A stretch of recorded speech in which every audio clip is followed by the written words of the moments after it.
মনে করেন যে সে নিজেই সব থেকে বেশি শক্তিশালী। তিনি হলেন জ্ঞানী। দেখুন, এটা ভালো ব্যাপার যে আপনার মধ্যে শক্তি আছে, জ্ঞান আছে, আর এটা শুধু আপনার জন্য নয়, এই সমস্ত সমাজের জন্য, দেশের জন্য, সমগ্র পৃথিবীর জন্য অত্যন্ত আবশ্যক।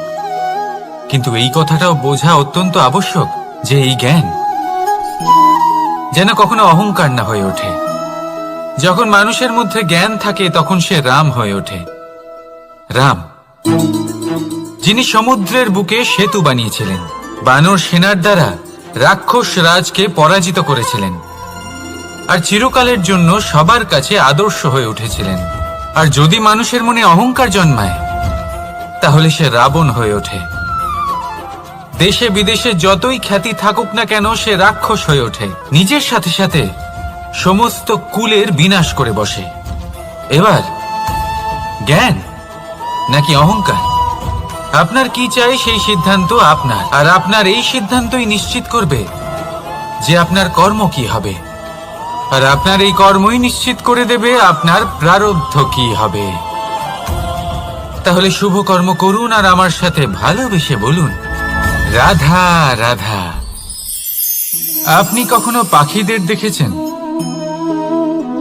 যেভাবে মানুষ তার সন্তানকে জন্ম দেয়, পাখিরাও সন্তানদের জন্ম দেয়।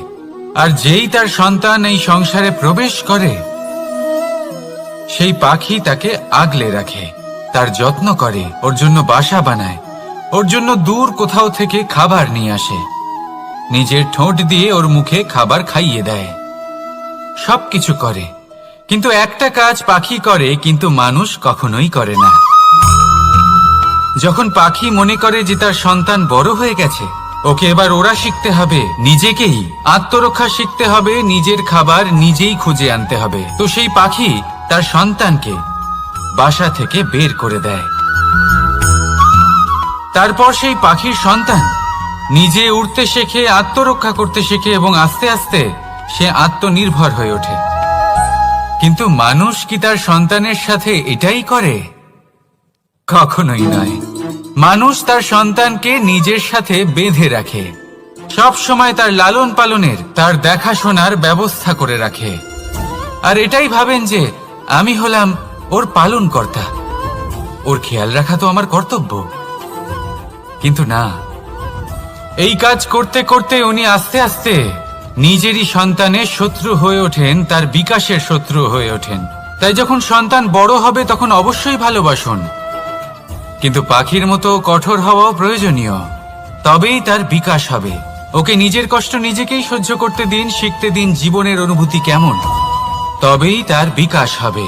নয়তো সেই সন্তান আজীবন আপনার জন্য বোঝা হয়ে থাকবে, আর আপনি তার বিকাশের পথে আজীবন বাধা হয়ে থাকবেন। আর আমার মনে হয় না আপনি সেটা চাইবেন, তাই তো? আসুন আমার সাথে ভালোবেসে বলুন, রাধা রাধা। রামধনু আমাদের সকলের প্রিয়। আকাশে এই 7 রং দেখে মন আনন্দে ভরে ওঠে। কিন্তু এই রামধনু প্রত্যেক দিন বা সবসময় দেখা যায় না, বর্ষার ঋতুতে দেখা যায়। যদি আপনি এই 7টি রং দেখতে চান, এর আনন্দ উপভোগ করতে চান, তাহলে বর্ষাকে সহ্য করতে হবে, সেই তীব্র বায়ু সহ্য করতে হবে যা বর্ষা ঋতুতে প্রবাহিত হয়। ঠিক সেভাবেই যদি জীবনে 7টি রঙের সুখ অনুভব করতে হয়, তাহলে সমস্যার বর্ষণও সহ্য করতেই হবে, তবেই তো সেটা লাভ করতে পারবেন। মনে রাখবেন, একটি ছোট্ট শিশু যখন তার খিদে পায়, তখন কিন্তু সে নিজে মাকে সেটা জানাতে পারে না, বলতেও পারে না, তাকেও কিন্তু সেই খিদের যন্ত্রণা সহ্য করতেই হয়। আর যখন সেই যন্ত্রণায় সে কাঁদতে থাকে, তখন মা বুঝতে পারেন যে সেই ছোট্ট শিশুটির তো খিদে পেয়েছে, তখন তার খিদে দূর হয়। বসে থেকে এই সংসারে কোনো কিছুই লাভ করতে পারবেন না। যদি সুখ ভোগ করতে হয়, তাহলে যন্ত্রণাও সহ্য করতে হবে, পরিশ্রমও করতেই হবে। তাহলে সাহসের সাথে সব যন্ত্রণার সম্মুখীন হন, শৌর্যের সাথে পরিশ্রম করুন, আর আমার সাথে ভালোবেসে বলুন, রাধা রাধা। কর্ম এবং ফল দেখতে গেলে এই সমস্ত ব্রহ্মাণ্ড এই দুইয়ের মাঝেই স্থির হয়ে আছে। মানুষজন কর্ম করেন ভালো ফল লাভের আশায়, আর ভালো ফল লাভের আশায় উনি এটাই ভুলে যান যে উনি যে কর্ম করছেন তা কি করছেন। আমি বলেছিলাম কর্ম করুন ফলের চিন্তা না করে, কিন্তু কি কর্ম করছেন সেই বিষয়ে ভাবাটাও অত্যন্ত আবশ্যক। নয়তো অনেক সময় আমরা এমন কর্ম করে ফেলি যা না চাইতেও বিষে পরিণত হয়, যা হয়েছে দুঃশাসনের সাথে, দুর্যোধনের সাথে, গুরু দ্রোণের সাথে। একজনের মানসিকতা উচিত ছিল না, একজনের বিবেক উচিত ছিল না, আরেকজন যে পক্ষ নির্বাচন করেছিলেন সেই পক্ষ উচিত ছিল না। আর যা কিছু ওনাদের সাথে হলো, আপনার আমার আমাদের সকলের সাথে তা হতে পারে। আমি বলেছিলাম কর্ম করুন, ফলের চিন্তা করবেন না, কিন্তু এই কর্মের বিষয়ে বিচার করে দেখাটাও ততটাই আবশ্যক। দেখুন, কর্ম করার উচিত প্রক্রিয়া ফলের চিন্তা না করা, কিন্তু যদি আপনার কর্ম শুভ হয় তাহলে তার ফলও নিয়তি আপনাকেই দেবে। সর্বদা কর্ম করার সময় এটা ভাবুন যে আপনার এই কর্ম এই সংসারকে, এই সমাজকে, আপনার পরিবারকে, আপনার আশেপাশের মানুষজনকে কোন দিশায় নিয়ে যাবে। যদি এটা সবার জন্য মঙ্গলময় হয় তাহলে কর্ম করতে থাকুন। আর হ্যাঁ, নিশ্চিত রূপে ফলের চিন্তা করবেন না। আসুন আমার সাথে ভালোবেসে বলুন, রাধা রাধা। পরিচয়। এই সংসারে প্রত্যেক ব্যক্তি নিজের পরিচিতি অর্জন করতে চান। পরিচিতি অর্থ এটা নয় যে আপনার নাম কি। পরিচিতির অর্থ হলো এটা যে প্রত্যেক ব্যক্তি এটাই চায় যে এই সংসার আমাকে চিনবে, জানবে আর আমাকে সম্মান করবে। কিন্তু এই সব অর্জন করার পূর্বে এটা বুঝুন যে এই পরিচিতির আসল অর্থটা কি। যদি কোনো ব্যক্তি এটা বলেন এর পরিচয় হলো এটাই যে সে একজন ধনী পিতার পুত্র, তাহলে সেই পরিচিতি পুত্রের নয় বরং তার পিতার। যদি কেউ এটা বলে যে সেই ব্যক্তির পরিচয় হলো সে খুব সুন্দর, তাহলে সেই পরিচয় হলো তার রূপের, সেই ব্যক্তির নয়। বাস্তবে পরিচয় কি? আপনার সান্নিধ্য লাভ করে কোনো ব্যক্তি কি অনুভব করতে পারে, তার কি ধরনের অনুভূতি হয়, আপনার পদ, আপনার সম্পত্তি, এই সব কিছুর ঊর্ধ্বে হলো আপনার আসল পরিচয়। যদি কোনো ব্যক্তি আপনাকে স্মরণ করেই প্রসন্ন হয়ে যান তাহলে সেটাই হলো শ্রেষ্ঠ পরিচয়। তাই এই সংসারে নিজের শ্রেষ্ঠ পরিচয় গড়ে তুলুন আর আমার সাথে ভালোবেসে বলুন, রাধা রাধা। এই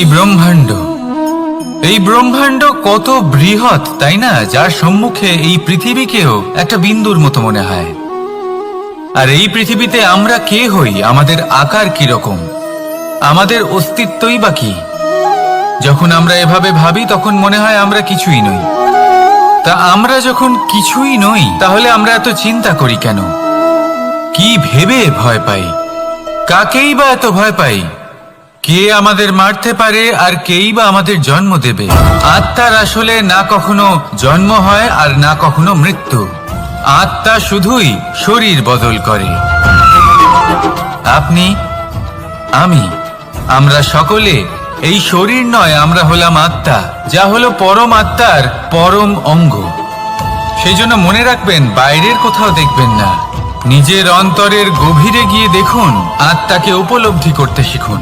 ক্লেশ, ভয়, চিন্তা, এই সব কিছুর থেকে নিজেকে দূরে রাখুন, তাহলেই উপলব্ধি করতে পারবেন পরমাত্মাকে। তাহলে আসুন আমার সাথে ভালোবেসে বলুন, রাধা রাধা। পরিবর্তন এই সংসারের শাশ্বত নিয়ম। কোন রাজা নেই যিনি চিরকাল রাজা থাকেন, কোন ধনী ব্যক্তি নেই যিনি চিরকাল ধনী থাকবেন। এই সংসারে সূর্যের স্থান নেওয়ার জন্য চন্দ্রিমার আগমন ঘটে। কোন স্থান যাকে পতিত বলা হয়েছিল সেখানে মহল তৈরি হয়েছে। কোন স্থান যাকে আজ মলিন বলা হয়েছে কাল সেখানে মন্দিরও স্থাপন হতে পারে। কোন ঋতু চিরকালের জন্য থাকে না, কখনো সময় চিরকাল একরকম থাকে না। আজ যে আপনার কাছে রয়েছে কাল অন্য কারোর ছিল। আজ যে আপনার কাছে রয়েছে কাল তা অন্য কারোর কাছে চলে যাবে। আপনার সাথে কিছু থাকলে তা হলো আপনার কর্ম, কিন্তু সেই কর্মের পরিণামও আপনার নয়। আপনি শুধু কর্ম করুন, বাকি সবকিছুই পরিবর্তনশীল। কিন্তু সেই পরিবর্তনকে দেখে ভয় পাওয়ার প্রয়োজন নেই, তাকে স্বাগত জানান। যদি আপনি হাসি মুখে সেই পরিবর্তনকে স্বাগত জানান, তাহলে এই পরিবর্তনও হাসি মুখে আপনার সাথে থাকবে। আসুন আমার সাথে ভালোবেসে বলুন, রাধা রাধা। সঞ্চয়।